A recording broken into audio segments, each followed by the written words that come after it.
నమస్తే. ఉపాధ్యాయ అర్హత పరీక్షకు సంబంధించినటువంటి శిక్షణా కార్యక్రమంలో మనం చైల్డ్ డెవలప్మెంట్ అండ్ పెడగాగి విభాగంలో అభ్యసనానికి సంబంధించిన సిద్ధాంతాలను గురించి తెలుసుకుంటూ ఉన్నాం. ఈరోజు ఈ సెషన్లో మనం నిబంధన సిద్ధాంతాలు అన్న విషయాన్ని తెలుసుకుందాం. అభ్యసనం అనగానే అనుభవాల ద్వారా వ్యక్తి ప్రవర్తనలో వచ్చేటువంటి శాశ్వతమైన మార్పుగా ఉంటుందని మనం తెలుసుకున్నాం. కాబట్టి నిబంధన అభ్యసన సిద్ధాంతాలు కూడా శాశ్వతమైన ప్రవర్తన మార్పుకు పనికొచ్చే విధంగా అభ్యసన ఎలా జరుగుతుంది అని పరిశోధన చేసిన విషయాన్ని ఇక్కడ మనం చూడవచ్చు. నిబంధన అన్న విషయాన్ని అర్థం చేసుకోవడానికి రెండు ప్రధానమైన పదాలు మనకు పనికొస్తాయి. వాటిలో ఒకదాన్ని ఉద్దీపన అంటాం, రెండవ దాన్ని ప్రతిస్పందన అంటాం. ఉద్దీపన అంటే బాహ్య కారకాల ద్వారా లేదా అంతర్గతంగా ఉండేటువంటి అంశం ద్వారా కలిగే ప్రేరణ ఉద్దీపన అవుతుంది. దానికి మనిషి చూపేటువంటి ప్రతిస్పందన అన్నది చర్యారూపంగా కనిపిస్తుంది అన్నమాట. అభ్యసనం జరగడం అన్న విషయంలో ఇలాంటి ఏదైనా ఒక ఉద్దీపన చూసినప్పుడు దాన్ని అర్థం చేసుకుని శారీరక మానసిక ప్రకార్యాల ద్వారా వ్యక్తి దానిని ప్రదర్శించడానికి ప్రయత్నం చేస్తే అప్పుడు దానిని ప్రతిస్పందన అంటాం. కాబట్టి సాధారణ సందర్భాల్లో వ్యక్తులు సహజమైన ఉద్దీపనలకు సహజమైనటువంటి ప్రతిస్పందన ఇస్తూ ఉంటారు. అయితే అభ్యసన నిబంధన అన్న దగ్గర సహజమైనటువంటి ఉద్దీపనకు సహజంగా లేనటువంటి ప్రతిస్పందన ఇస్తే దానిని మనం నిబంధన అంటాం అన్నమాట. అంటే సాధారణంగా మనం ప్రయోగాలు, ఈ కండిషనింగ్ ప్రయోగాలను చూసినప్పుడు ఉద్దీపన అన్నది ఒక బహుమానం లాంటిది అని అనుకుందాం. దాని నుంచి వచ్చేటువంటి సహజం కాని ప్రతిస్పందన కల్పించటం. ఆ వచ్చే ప్రతిస్పందన సహజంగా కాదు, అంటే కృత్రిమంగా వచ్చేటువంటి ప్రతిస్పందన అయి ఉంటే దానిని మనం నిబంధన అని చెప్పి చెప్తామన్నమాట. అయితే ఈ నిబంధన రావాలి అన్నప్పుడు పావ్లోవ్ ప్రయోగంలో మనం గమనించింది ఏంటంటే శాస్త్రీయ నిబంధన, సాంప్రదాయ నిబంధన అన్నటువంటి సిద్ధాంతంగా పావ్లోవ్ ప్రయోగం కనిపిస్తుంది. కాబట్టి నిబంధన సిద్ధాంతాల్లో పావ్లోవ్ ప్రతిపాదించినటువంటి శాస్త్రీయ నిబంధన సిద్ధాంతము, స్కిన్నర్ చెప్పినటువంటి కార్యసాధక నిబంధన సిద్ధాంతం ముఖ్యమైన సిద్ధాంతాలుగా చూస్తాం. అయితే ఈ రెండింటిలోనూ మనకి ఉద్దీపన, ప్రతిస్పందన అన్నవి ప్రధానంగా కనిపిస్తాయి. అయితే శాస్త్రీయ నిబంధనలో ఉద్దీపనకు ప్రాధాన్యత ఉంటుంది కాబట్టి దీనిని ఎస్ టైప్ సిద్ధాంతము లేదా స్టిమ్యులస్ టైప్ సిద్ధాంతం అంటారు. కార్యసాధక నిబంధనలో ప్రతిస్పందనకు ప్రాధాన్యత, రెస్పాన్స్కు ప్రాధాన్యత ఉంటుంది కాబట్టి దానిని ఆర్ టైప్ సిద్ధాంతము అని చెప్పి అంటారు. కాబట్టి ఒక ఉద్దీపనకు సహజ సిద్ధం కానటువంటి ప్రతిస్పందన వస్తే దానిని మనం నిబంధన అంటాం. ఈ నిబంధన ఎలా ఏర్పరుస్తారన్న దాంట్లో రెండు అంశాలు, ఒకటి సైంటిఫిక్గా ఏర్పరచడం, రెండవది పని చేయడం ద్వారా ఏర్పరచడం. కాబట్టి ఈ రెండు సిద్ధాంతాలని మనం పరిశీలించే ప్రయత్నం చేద్దాం. ఇక్కడ చాలా ప్రశ్నలు మన గతంలో కూడా పరీక్షలో వచ్చినాయి కాబట్టి కొంచెం జాగ్రత్తగా దీనిని చూడాలని విజ్ఞప్తి. మొదటిగా శాస్త్రీయ నిబంధన. ఈ శాస్త్రీయ నిబంధన అన్న భావాన్ని ప్రవేశపెట్టినది ఇవాన్ పావ్లోవ్. ఈయన రష్యా దేశస్థుడు. ఈయన ఏం చేశాడంటే నిబంధన ప్రయోగం కోసం ఈయన కుక్కల మీద ప్రయోగాలు చేయడం అన్న జరిగింది. ఈయన ఏమంటున్నాడు, నిబంధన రహిత క్రియలను నిబంధన సహిత ప్రతిక్రియలుగా మార్చడం అని అన్నాడు. నిబంధన రహిత అంటే అక్కడ ఏ రకపు నిబంధన లేకుండా ఉన్నప్పుడు, కండిషన్ ఏమీ లేకుండా ఉన్నప్పుడు కండిషన్ ఉండేలాగా మారిస్తే దానిని ఆయన శాస్త్రీయ నిబంధన అని చెప్పాడు. అంటే సాధారణంగా వచ్చేటువంటి ప్రతిస్పందనలు ఉంటాయి, ఆ సాధారణంగా వచ్చేటువంటి ప్రతిస్పందనల్ని కృత్రిమంగా కూడా రప్పిస్తే అప్పుడు దాన్ని నిబంధన అంటారు అని మనం ఇక్కడ అర్థం చేసుకోవాలి. కాబట్టి గ్రంథాలు, ఈయన రాసినటువంటి పుస్తకాల్లో కండిషన్ రిఫ్లెక్సెస్ అని అన్నది, the work of digestive glands అన్న రెండు పుస్తకాలు ఇంపార్టెంట్. ఈ పేర్లు కూడా మనకి గతంలో అడుగున్నారనమాట. ఇప్పుడు మనం శాస్త్రీయ నిబంధన అంటే ఏమిటి అని అన్నది చూద్దాం. ఒక సహజ ఉద్దీపనకు వచ్చేటువంటి సహజ ప్రతిస్పందనను అసహజ ఉద్దీపనకు కూడా తీసుకురావడం. ఒక్కసారి నిర్వచనాన్ని జాగ్రత్తగా చూడండి. ఉద్దీపన సహజంగా ఉంటుంది, దానికి వచ్చేటువంటి ప్రతిస్పందన కూడా సహజంగానే ఉంటుంది. అయితే ఇప్పుడు మనమేం చేస్తామంటే సహజ ఉద్దీపన బదులు అసహజ ఉద్దీపనను కూడా తీసుకుంటాం. అంటే ఇది చాలా సందర్భాల్లో మన జీవితాలలో కనిపిస్తూ ఉంటుంది. ఇంట్లో చాలా సందర్భాల్లో చిన్న పిల్లవాడు ఏదైనా తప్పు చేస్తున్నప్పుడు అమ్మ వాడిని కోప్పడడానికి పెద్దగా అరుస్తుందన్నమాట. పెద్దగా అరిచినప్పుడు వాడు చేస్తున్నటువంటి పనిని ఆపేసి ప్రశాంతంగా కూర్చుంటాడు. ఇలా పెద్దగా ఆపేసే సందర్భాల్లో అమ్మ ఏదైనా తలుపు చప్పుడు చేయడము, లేకపోతే బల్ల మీద గట్టిగా కొట్టడము ఇలాంటివి చేసినప్పుడు అప్పుడు కూడా మళ్ళా నిశ్శబ్దం అయిపోవడం కనిపిస్తుంది. మనం క్లాస్ రూమ్లో కూడా ఇదే సన్నివేశాన్ని చూస్తాం. టీచరు సైలెన్స్ అని అంటాడు. సైలెన్స్ అని అనగానే పిల్లలందరూ నిశ్శబ్దంగా అయిపోతారు. ఇది సహజ ఉద్దీపనకు వచ్చిన సహజ ప్రతిస్పందన. అయితే చాలాసార్లు టీచర్ సైలెన్స్ అనేటప్పుడు బల్ల మీద గట్టిగా ఒక దెబ్బ వేస్తాడు. ఈసారి సైలెన్స్ అనకుండా బల్ల మీద గట్టిగా కొట్టినప్పుడు కూడా క్లాసులో పిల్లలందరూ నిశ్శబ్దంగా మారిపోతారు. ఇలా మారిపోతే అసహజమైనటువంటి ఉద్దీపనకు కూడా సహజమైన ప్రతిస్పందన వచ్చినట్టు. టీచర్ సైలెన్స్ అని అనడమేమో సహజ ఉద్దీపన, పిల్లలందరూ నిశ్శబ్దంగా మారిపోవడం సహజ ప్రతిస్పందన. టీచర్ బల్ల మీద గట్టిగా కొట్టడం అసహజమైనటువంటి ఉద్దీపన, పిల్లలందరూ నిశ్శబ్దంగా మారిపోవడం సహజమైన ప్రతిస్పందన. కాబట్టి శాస్త్రీయ నిబంధనలో అసహజమైనటువంటి ఉద్దీపనకి కూడా సహజమైన ప్రతిస్పందన రప్పించవచ్చు అని చెప్పినటువంటి వాడు పావ్లోవ్ అన్నమాట. ఈ పావ్లోవ్ సిద్ధాంతం కుక్కల మీద జరిగింది. ఇందులో కుక్కకి ఆహారాన్ని ఇచ్చినప్పుడు లాలాజలం ఊరడం అన్నటువంటిది ఈయన ప్రయోగంలో కనిపిస్తుంది. ఇందులో కొన్ని దశల్లో మనం దీన్ని అర్థం చేసుకోవచ్చు. 1వ దశలో ఏం జరుగుతుందో చూడండి. సాధారణంగా ఈ దశల మీద ప్రశ్నలు ఉంటాయి. 1వ దశ ఏంటి? అన్కండిషన్డ్ స్టిమ్యులస్ ఉన్నప్పుడు అన్కండిషన్డ్ రెస్పాన్స్ వస్తుంది అని అన్నారు అర్థం. అంటే ఒక నిర్నిబంధిత ఉద్దీపన ఉన్నప్పుడు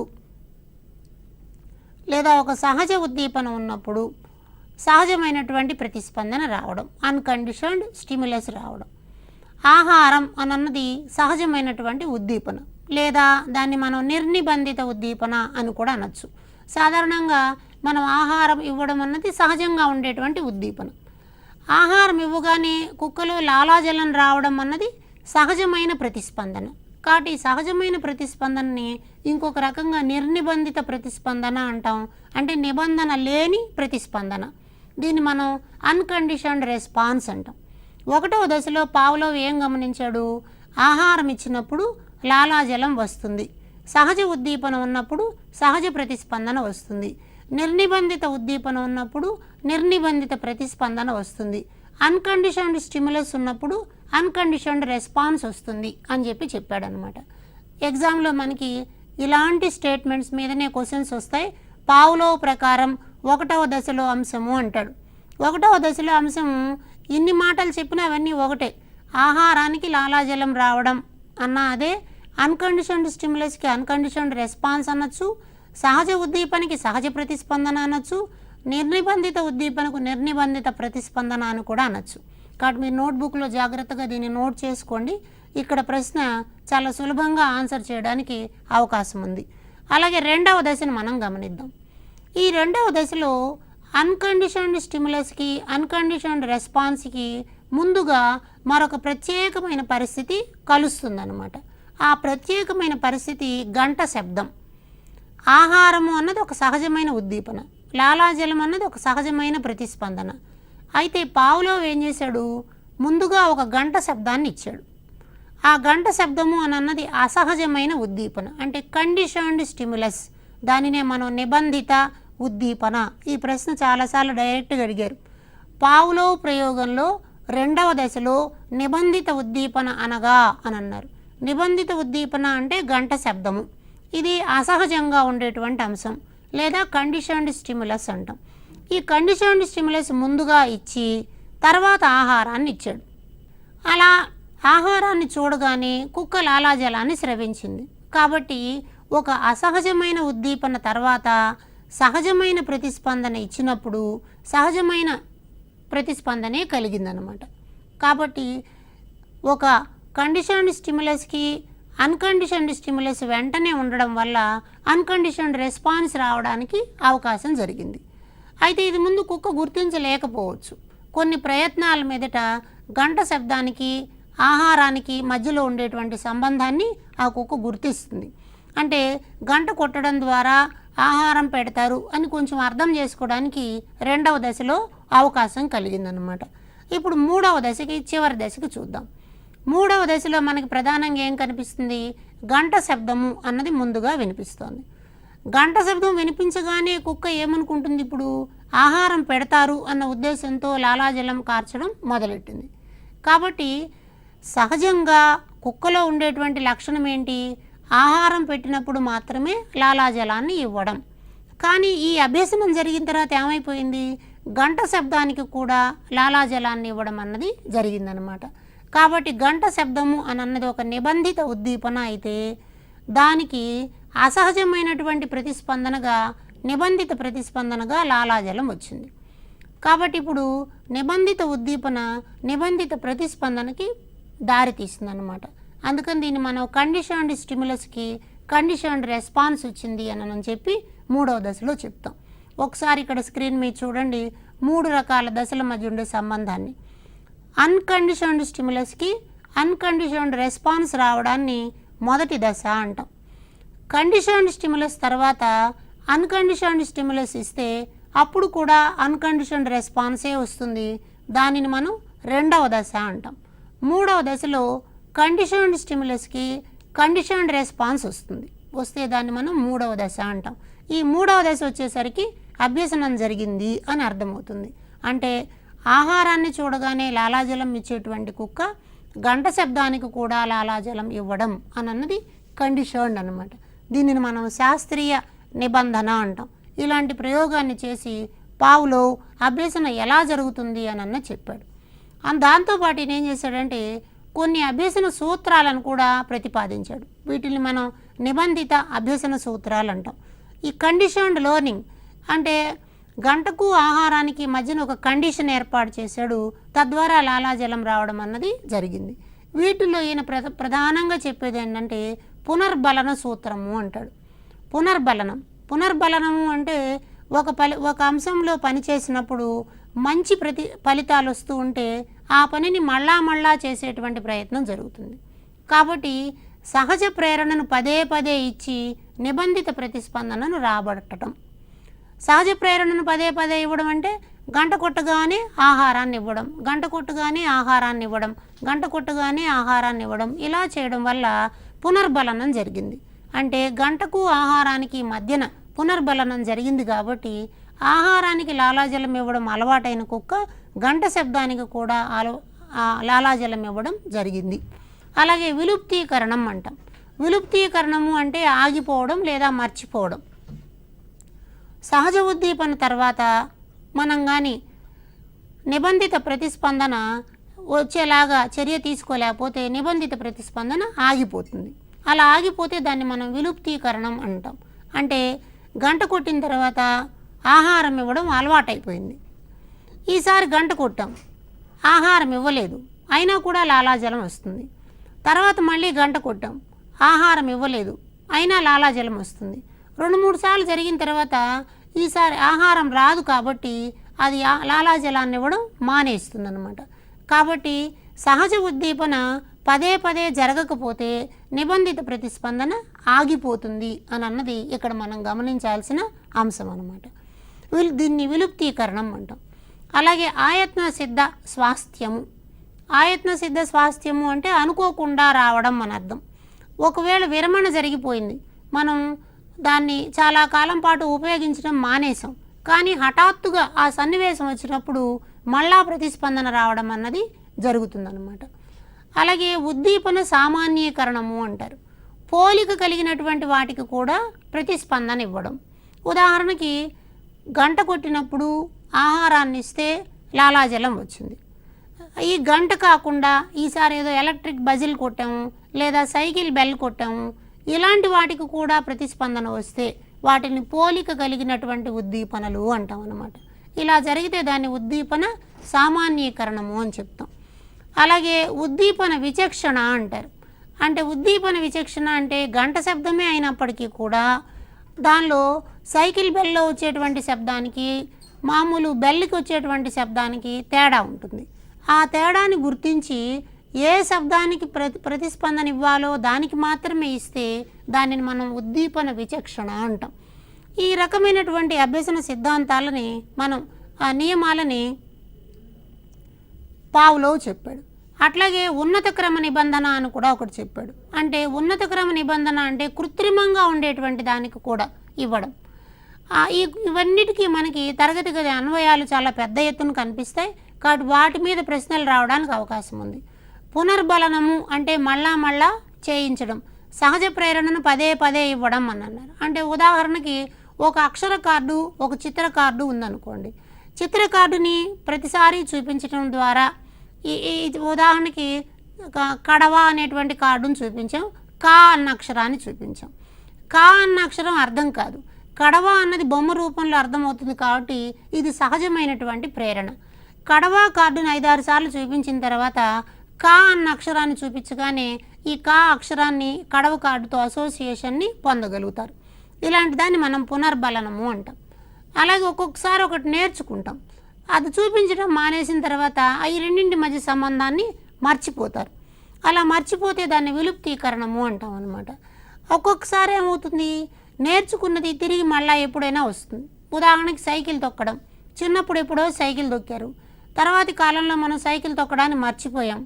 కానీ ఒక అనుకోని పరిస్థితుల్లో సైకిల్ తొక్కాల్సి వస్తే అప్పుడేం ఇబ్బంది పడం, 1-2 చిన్న ఒడిదుడుకుల తర్వాత వెంటనే సైకిల్ తొక్కేయగలుగుతాం అన్నమాట. అంటే మనం ఒకసారి నేర్చుకున్నటువంటి నైపుణ్యాలు మనలో నిక్షిప్తమై ఉంటాయి, అవసరాలను బట్టి అవి తిరిగి బయటకు వస్తాయి అని అన్నది ఆయత్న సిద్ధ స్వాస్థ్యము అన్న విషయంలో చెప్తారు. ఉదాహరణకి ప్రాథమిక పాఠశాలలో మనం చాలా రకాల పద్యాలు, అభినయ గేయాలు, శ్లోకాలు నేర్చుకుంటాం. కానీ అవి కాలక్రమంలో ఉపయోగించకపోవచ్చు. కానీ ఏదో ఒక సందర్భంలో ఒక ఉపన్యాసం ఇచ్చేటప్పుడు, లేకపోతే ఎవరైనా బంధుమిత్రులు పాట పాడండి అని అడిగినప్పుడు మళ్ళా తిరిగి మనకు ఆ పద్యాలు గుర్తొస్తే దానిని ఆయతన సిద్ధ స్వాస్థ్యము అంటాం. పోలిక కలిగినటువంటి వాటికి కూడా ప్రతిస్పందించడం. పోలిక కలిగినటువంటి ఇందాకే మనం అనుకున్నాం, ఉపాధ్యాయుడు తరగతి గదిలో విజిలేసినప్పుడు పిల్లలందరూ ప్రార్థనా సమావేశానికి హాజరవుతారు. గంట కొట్టినప్పుడు ప్రార్థనా సమావేశానికి హాజరవడం సాధారణంగా జరిగేది. గంటతో పాటు విజిల్కు వేసినప్పుడు కూడా ప్రార్థనా సమావేశానికి వెళ్ళిపోతూ ఉంటే దానిని ఉద్దీపనల సామాన్యీకరణము అంటాం. ఒకవేళ పాఠశాల గంట లాంటి గంటే బయట ఇంకెక్కడైనా మోగిందని అనుకుందాం. బయట ఇంకెక్కడైనా మోగితే ఆ గంటను విని 2 గంటల శబ్దాల మధ్యలో ఉండేటువంటి వ్యత్యాసాన్ని గమనించి తరగతి గదిలోంచి బయటకు వెళ్ళాలా లేదా అని నిర్ణయించుకోగలిగితే దానిని ఉద్దీపన విచక్షణము అంటాం. అలాంటివి మనకి క్లాస్ రూమ్లో చాలా ఎక్కువ కనిపిస్తాయి. ఉదాహరణకి ట్రాఫిక్ లైట్ల దగ్గర పోలీసు ఉన్నప్పుడు కానివ్వండి, ట్రాఫిక్ లైట్ ఉన్నప్పుడు కానివ్వండి, రెడ్ లైట్ పడగానే మనం ఆగిపోతాం. కొత్తగా డ్రైవింగ్ అప్పుడు ఆ సిగ్నల్ని అర్థం చేసుకోవడానికి కొంత టైం పట్టినా తర్వాత మనం అక్కడ నిలబడిపోతాం అన్నమాట. అట్లాగే సంగీతము, నాట్యము ఇలాంటివన్నీ నేర్చుకోవడంలో కూడా ఒక నిబంధన అన్నదాన్ని ఏర్పరుస్తారు. అంటే పదే పదే చేయడం ద్వారా, పునర్బలనం చెందించడం ద్వారా ఆ రకపు భంగిమని పెట్టడం, ఆ సంగీతాన్ని అదే మాధ్యమంలో సాధన చేయడం, ఇట్లాంటివన్నీ వస్తాయి. అలాగే వ్యక్తుల్లో ఉండేటువంటి చెడు లక్షణాలను పోగొట్టడానికి కూడా మన వాళ్ళు ఈ శాస్త్రీయ నిబంధనని వాడవచ్చు అని చెప్తారు. ఉదాహరణకి ఎవరికైనా గోళ్ళు కొరికే అలవాటు ఉందనుకోండి, మన వాళ్ళు చెప్తుంటారు నోట్లో వేలు పెట్టగానే తొడపాయసం పెడతాం అంటాం, లేదా గోళ్ళు కొరుకోగానే ఒక మొట్టికాయ వేస్తాం అంటాం. తద్వారా ఏమైపోతుంది, ఒక నెగిటివ్ వస్తుంది అనమాట. వీటి నోట్లో వేలు పెట్టుకోగానే అది గుర్తొస్తుంది కాబట్టి మానేస్తారు. కాబట్టి ఇలా ప్రతిస్పందన జరగడం అన్నది మనకు కనిపిస్తుంది. కాబట్టి పావ్లోవ్ చెప్పినటువంటి ఈ సిద్ధాంతము తరగతి గదిలో చాలా సందర్భాల్లో అన్వయం అవుతుంటుంది. కాబట్టి మీరు ఒక్కసారి వీటిలో ఉన్నటువంటి కీవర్డ్స్ని గుర్తుపట్టుకుని ఆ కీవర్డ్ ఆధారంగా ఎలాంటి ఉదాహరణ అయినా సరే సాధన చేయడానికి ప్రయత్నం చేయాలి. మనకి మోడల్ పేపర్స్లో వీటి మీద చాలా రకాల ఉదాహరణలు కనిపిస్తాయి. కాబట్టి దాని అర్థం తెలిస్తే అప్లికేషన్ అన్నది చాలా సులభం అవుతుంది. కాబట్టి బేసికల్గా పావ్లోవ్ సిద్ధాంతంలో 3 దశలు మనకు కనిపిస్తున్నాయి. ఈ 3 దశలలో 1వ దశలో అన్కండిషన్డ్ స్టిమ్యులస్కి అన్కండిషన్డ్ రెస్పాన్స్ వస్తుంది. 2వ దశలో ముందుగా కండిషన్డ్ స్టిమ్యులస్ ఉంటుంది, తర్వాత అన్కండిషన్డ్ స్టిమ్యులస్, తద్వారా అన్కండిషన్డ్ రెస్పాన్స్ రావడం అన్నది కనిపిస్తుంది. చివరి దశకు వచ్చేటప్పటికి కండిషన్డ్ స్టిమ్యులస్కి కండిషన్డ్ రెస్పాన్స్ వస్తుంది. కాబట్టి సహజమైనటువంటి ప్రతిస్పందనని అసహజమైనటువంటి ఉద్దీపనకు కూడా రప్పిస్తే దానిని మనం శాస్త్రీయ నిబంధన అని అంటాం అన్నమాట. అలాగే స్కిన్నర్ చేసినటువంటి పావ్లోవ్ చేసినటువంటి ప్రయోగాల్లాగే స్కిన్నర్ కూడా కొన్ని ప్రయోగాలను చేశారు. దీనిని మనం కార్యసాధక నిబంధన అంటాం. అంటే ఒక పని చేయడం ద్వారా, ఒక కార్యక్రమంలో పాల్గొనడం ద్వారా అభ్యసించేటువంటి ప్రయత్నాన్ని కార్యసాధక నిబంధన అంటాం. అంటే ఇంతకుముందు మనము ఈ నిబంధనలో ఉద్దీపనే డామినేటింగ్ రోల్ ప్లే చేస్తుంది. ఇప్పుడు అలా కాకుండా వచ్చేటువంటి ఫలితం ఆధారంగా అభ్యాసకుడు సన్నివేశాల్లో పాల్గొంటూ ఉంటాడు. కాబట్టి ఫలితానికి ప్రాధాన్యత ఉంటుంది. ఫలితము అంటే రెస్పాన్స్ అనొచ్చు మనం. కాబట్టి రెస్పాన్స్కి ప్రాధాన్యత ఉంటుంది, ప్రతిస్పందనకి ప్రాధాన్యత ఉంటుంది. కాబట్టి దీనిని ఆర్ టైప్ సిద్ధాంతము అంటారు. ఆర్ టైప్ సిద్ధాంతం. ఈ ప్రయోగంలో అక్కడ వస్తువులను తాకటం వలన మీట నొక్కడం అనేటువంటి ఒక పని ఉంటుంది. కాబట్టి దీనిని పరికరాత్మక నిబంధన అని కూడా పిలుస్తారు. అలాగే ప్రచాలక నిబంధన అని కూడా ఉంది. కాబట్టి కార్యసాధక నిబంధన అన్న, ఆర్ టైప్ సిద్ధాంతం అన్న, ప్రచాలక నిబంధన, పరికరాత్మక నిబంధన ఇవన్నీ కూడా దీనికి ఉండేటువంటి పేర్లు. దీనిని ప్రవేశపెట్టిన వారు బిఎఫ్ స్కిన్నర్. ఈ స్కిన్నరు బిహేవియర్ ఆఫ్ ఆర్గానిజమ్స్ అన్న గ్రంథాన్ని రాశాడు. ఈ బిహేవియర్ ఆఫ్ ఆర్గానిజమ్స్ అన్న గ్రంథంలో మనం కార్యసాధక నిబంధన అతను పావురాల మీద చేసినటువంటి ప్రయోగాన్ని, ఎలుకల మీద చేసినటువంటి ప్రయోగాన్ని చూడవచ్చు అన్నమాట. ఇక్కడ ఫలితానికి ప్రాధాన్యత ఉంటుంది. కాబట్టి తారండైకి చెప్పినటువంటి ఫలిత నియమం ఇందులో ప్రధానంగా మనకు కనిపిస్తుంది. అంటే ఉపయోగకరమైనటువంటి ప్రతిస్పందనలను ఉపయోగించడం ద్వారా సహజ ఉద్దీపనలను మనం పునర్బలనం చేయవచ్చు అంటారు. అంటే ఇచ్చేటువంటి ప్రతిస్పందన లాభం కలుగుతుంది అని అనుకున్నప్పుడు మనం పునర్బలనం చేస్తే అభ్యసనం జరుగుతుంది అంటారు. ఈ ఎలుకల మీద ప్రయోగం చేయడానికి ఈయన ఒక పేటిక లాంటిది వాడాడు. దానిని మనం స్కిన్నర్ పేటిక లేదా పజిల్ పెట్టె అని కూడా అంటారనమాట. ఇందులో ఒక మీట ఉంటుంది, స్విచ్. ఆ స్విచ్ నొక్కినప్పుడు దానికి తలుపు తెరుచుకుని ఆహారం రావడం, అది ఆహారాన్ని తినడం అన్నది మనకు కనిపిస్తుంది. అయితే ఈ ప్రయోగంలో ఒక 4 ప్రధాన అంశాలు ఉన్నాయి. ఒకసారి చూడండి. మీట అన్నదేమో నిబంధిత ఉద్దీపనగా కనిపిస్తుంది. మీట నొక్కడం అన్నది నిబంధిత ప్రతిస్పందన. అంటే అది ఒక సరైన ప్రతిస్పందన అన్నమాట. ఆ ప్రతిస్పందన ఆహారపు గుళిక వలన వస్తుంది. అంచేత ఆహారపు గుళిక అన్నది ఒక సహజ ఉద్దీపన. ఎక్కువసార్లు దాన్ని పునర్బలనం చెందేటువంటి ఉద్దీపనగా చేస్తామన్నమాట. ఇప్పుడు మనం ఆహారం తినడం అన్నది సహజ ప్రతిస్పందన. కాబట్టి కొంచెం పదాలు జాగ్రత్తగా గుర్తుపట్టండి. ఆహారపు గుళిక అన్నది నేను తినాలి అన్న కోరికను కలిగిస్తుంది. అంచేత ఇది సహజమైన ఉద్దీపన. అది దొరికాక తినేస్తే సహజమైన ప్రతిస్పందన. అయితే ఇప్పుడు మనం ఏం చేస్తున్నాం ప్రయోగంలో, సహజమైనటువంటి ఉద్దీపన వచ్చేటువంటి దానిని బట్టే ప్రతిస్పందన కూడా ఉంటుంది అంటున్నాడు. అంటే సహజమైన ఉద్దీపన ఎప్పుడు దొరుకుతుంది? సరిగ్గా మీటను నొక్కితే మాత్రమే దొరుకుతుంది. కాబట్టి సరిగ్గా మీటను నొక్కడము అని అన్నది సరైనటువంటి ప్రతిస్పందన. ఒకవేళ మీట నొక్కలేకపోతే ప్రతిస్పందన సరిగా లేదని అర్థం, అప్పుడు ఆహారం రాదు. కాబట్టి ప్రతిస్పందనను బట్టి ఉద్దీపన ఉంటుంది, స్టిమ్యులస్ని బట్టి రెస్పాన్స్ ఉంటుంది అని చెప్తే దానిని మనం కార్యసాధక నిబంధన అంటాం. ఇక్కడ జరిగేటువంటి పునర్బలనంలో ఆయన చేసినటువంటి ప్రయోగంలో ఎలుక కొన్ని ప్రయత్నాల మీదట ఆ స్విచ్ని నొక్కుతుందన్నమాట. స్విచ్ని నొక్కిన తర్వాత ఆహారం వస్తుంది, అది ఆహారాన్ని తింటుంది. పావురం కూడా ఈ ప్రయోగాల్లోనే మనకు కనిపిస్తుంది. పావురం ఆ స్విచ్ని నొక్కుతుంది, ఆ తర్వాత ఆహారం రాగానే ఆహారాన్ని తింటుంది. ఇది ఆహారం తినాలి అని ఆహారము అన్నటువంటి ఒక ప్రేరణ కలిగించేటువంటి అంశం ఎదురుగుండా ఉంటుంది. కాబట్టి ఆ ఉద్దీపన కోసం ఇది ప్రతిస్పందన చూపిస్తుంది. కాబట్టి ఆహారం తినాలనుకున్నప్పుడు అది ప్రతిస్పందిస్తుంది. ఎలా? మీటను నొక్కడం ద్వారా. మీటను నొక్కింది కాబట్టి ఆహారం దగ్గరకు వస్తుంది, దానిని తినేస్తుంది. అంచేత పునర్బలనము అని అన్నది ఇక్కడ మంచి ప్రవర్తనని ప్రోత్సహించడం కోసం వాడవచ్చు, లేదా చెడు ప్రవర్తనలను తగ్గించడం కోసం కూడా వాడవచ్చు అంటాడు స్కిన్నర్. కాబట్టి పునర్బలనము ధనాత్మక కోణంలో ఉండొచ్చు, రుణాత్మక కోణంలో ఉండొచ్చు. అంటే ఈ పునర్బలనం చెందడం మళ్ళీ మళ్ళీ చేసేటప్పుడు మీట నొక్కగానే ఆహారం వచ్చింది, మీట నొక్కగానే ఆహారం వచ్చింది, కాబట్టి ఒక మంచి జరుగుతోంది కాబట్టి ఈ పనిని నేను చేస్తాను అన్న భావన వస్తుంది. అంటే తరగతి గదిలో ఒక కొంచెం మంచి మార్కులు తెచ్చుకోవాలనుకున్నటువంటి పిల్లవాడు, బాగా వెనుకబడిన పిల్లవాడు ఉన్నాడు. కానీ వాడికి చదవాలన్న కోరికను పెంపొందించాలంటే వాడు ఒక చిన్న ప్రయత్నం చేయగానే అభినందించడం, మెచ్చుకోవడం ద్వారా వెరీ గుడ్, బాగా చేసావు అనడం ద్వారా వాడు మరొక ప్రయత్నంతో ఇంకో 2 మార్కులు తెచ్చుకోవడానికి ప్రయత్నం చేస్తాడు. కాబట్టి ప్రోత్సాహకరంగా ఉండడం ఉన్నటువంటి ప్రేరణ ఉన్నప్పుడు పిల్లలు దానికి తగినటువంటి ప్రతిస్పందనని ఇస్తారు. అలాగే చెడుతనాన్ని తగ్గించడానికి కూడా దీనిని వాడవచ్చు అన్నమాట. అట్లాగే ఆకృతీకరణము అంటాం. ఆకృతీకరణం అంటే మనం ఏ మార్పుని పిల్లల్లో తీసుకురావాలనుకున్నామో ఆ మార్పు చేసేలాగా పునర్బలనం చెందించడం. ఉదాహరణకు తరగతి గదిలో నుంచి గ్రంథాలయానికి పిల్లలందరూ వరుసగా వెళ్ళాలి, లేకపోతే నీళ్లు తాగేటప్పుడు వరుసగా వెళ్ళాలి, తరగతి గది బయట చెప్పులన్నీ వరుసగా పెట్టాలి, పాఠ్యపుస్తకాలని శుభ్రంగా చినిగిపోకుండా బ్యాగ్లో ఉంచుకోవాలి.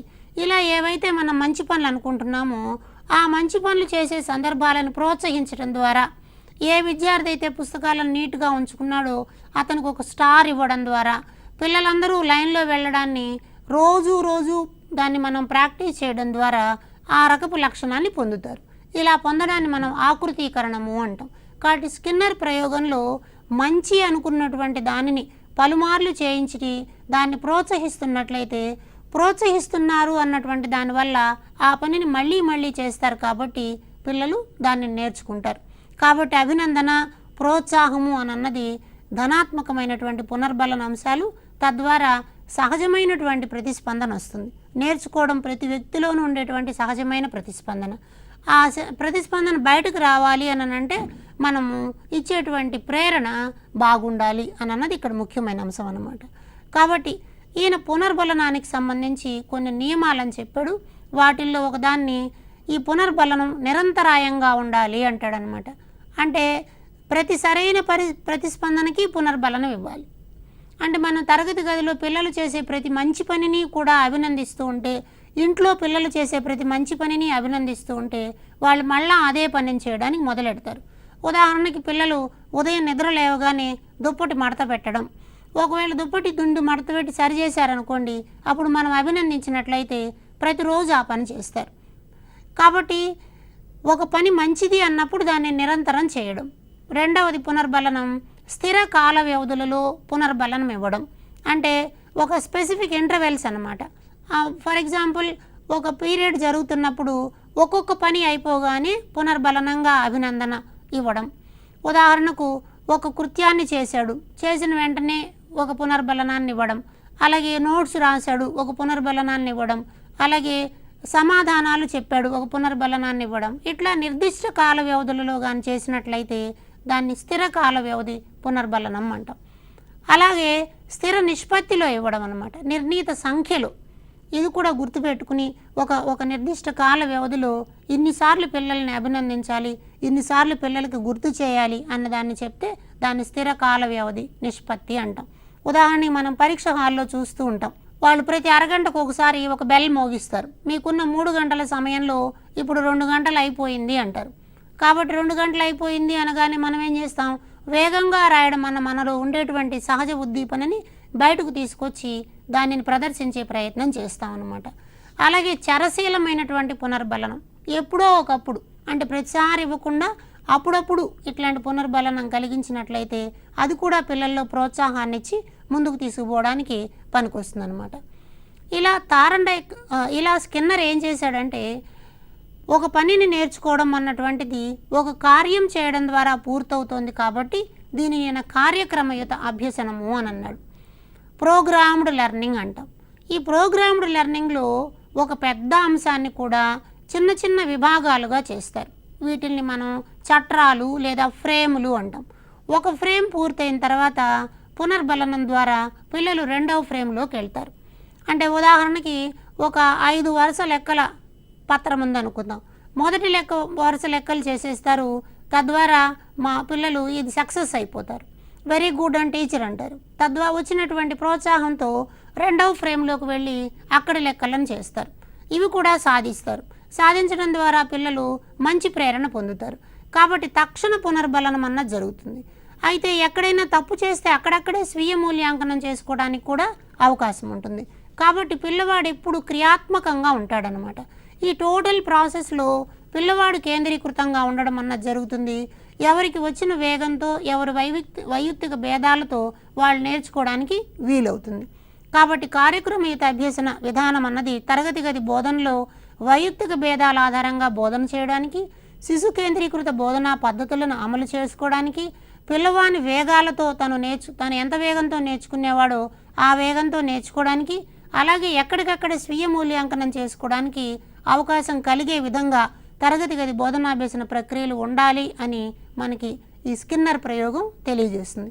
కాబట్టి పావ్లోవ్, స్కిన్నర్ ప్రయోగాల రెండింటిని పరీక్ష దృష్ట్యా జాగ్రత్తగా గమనించాలని విజ్ఞప్తి చేస్తూ ఈ కార్యక్రమాన్ని ముగిస్తున్నాను. ధన్యవాదాలు.